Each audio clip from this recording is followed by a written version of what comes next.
जिगुथि बोसोरसालिया जथुम्मा खुंफुंदों गरखा फरायसा आफादा। चिरां जिल्ला देवस्रियाव गरखा फरायसा आफादा जिगुथि बोसोरसालिया जथुम्माखौ देवस्रिनि गेलेमु फोथाराव गाजा गोमजा खुंफुंदों। बे हाबाफारियाव आलासि महरै नुजाफैदों आसाम गरखा फरायसा आफादनि हेफाजाब नेहाथारि राजु बाजगाय, चिरां जिल्ला गरखा फरायसा आफादनि आफादगिरि श्याम छेत्री, एमएलए जयन्त बसुमतारी, याम रनजित बसुमतारी, एमसिएलए माधव छेत्री आरो गोबां मेलेमजिबिफ्रा बे हाबाफारियाव नुजाफैनो हादों।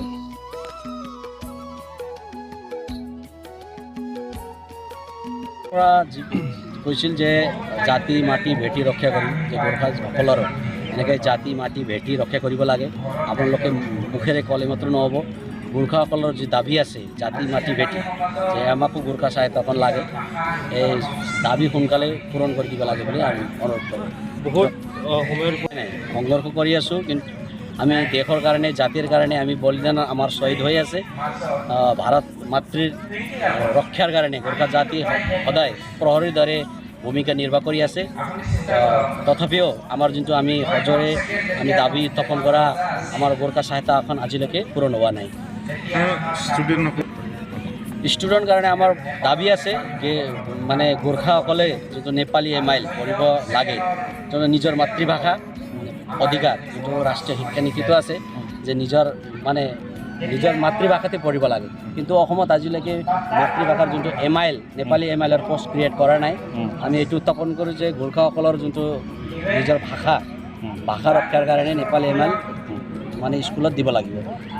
আমিতো এইটো পুৰণি দাবী 110 বছৰ পাৰ হৈ গ'ল, যোনটো দাৰ্জিলিঙত কৰা এই দাবীত আমি মানে যিহেতু জাতিৰ আৰু ভাষাৰ নামত যোনটো ৰাজ্য গঠন হৈছিল 1956 এইটোৰ মতেতো গোৰ্খালেণ্ড আগতেই মানে ক্ৰিয়েট হ'ব লাগিছিল, কিন্তু আজিলৈকে হোৱা নাই। এইটো দুৰ্ভাগ্যপূৰ্ণ, গোৰ্খাসকলৰ কাৰণে এইটো এটা দুৰ্ভাগ্যপূৰ্ণ হয়।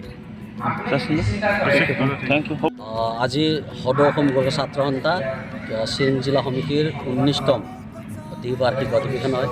আমি গোৰ্খা জাতিৰ যিবিলাক আমাৰ অধিকাৰ প্ৰাপ্তৰ কাৰণে আমি সদৌ অসম গোৰ্খা ছাত্ৰ সন্থাই আজি 1976 চনৰ পৰা সংঘৰ্ষ কৰি আছে। গোৰ্খা জাতিৰ যিহেতু আমি অসমৰ খিলঞ্জীয়া জনগোষ্ঠী হয়, আমাৰ এই অসমত যেনেকৈ বিভিন্ন জাতি জনগোষ্ঠীত ইয়াত অসমত সাহিত্য শাসন প্ৰদান কৰা হৈছে, এনেকৈ গোৰ্খা জনগোষ্ঠীৰ সকলোকো গোৰ্খা সাহিত্য শাসন দিব লাগে বুলি আমাৰ মানে বহু পুৰণি দাবী।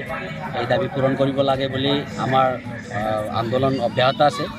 আমি ইয়াত আজি উপস্থিত হৈছোঁ আমাৰ চিৰাং জিলা সমিতিৰ অধিৱেশন আছিল।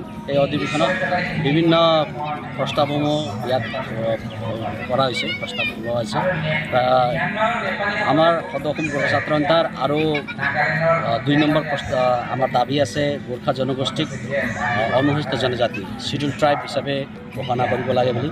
তেনেকৈ আমাৰ বিভিন্ন সমস্যা ইয়াত মাটিৰ সমস্যা, বিভিন্ন আমাৰ সমস্যা আছে, এইবিলাক সমস্যা সমাধান কৰিব লাগে বুলি আমি বিভিন্ন প্ৰায় 40-50 বছৰ হ'ল আমি আন্দোলন কৰি আছোঁ। আমি চৰকাৰক এই আহ্বান কৰোঁ যে গোৰ্খাসকল হৈছে এটা মানে উগ্ৰ জাতি নহয়।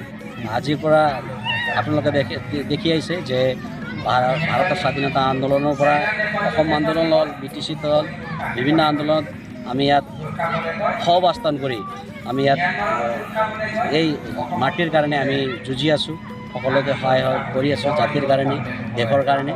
তো গোৰ্খাসকলক এই দাবী পূৰণ কৰিব লাগে বুলি আমি সজোৰে চৰকাৰক অনুৰোধ কৰিছোঁ।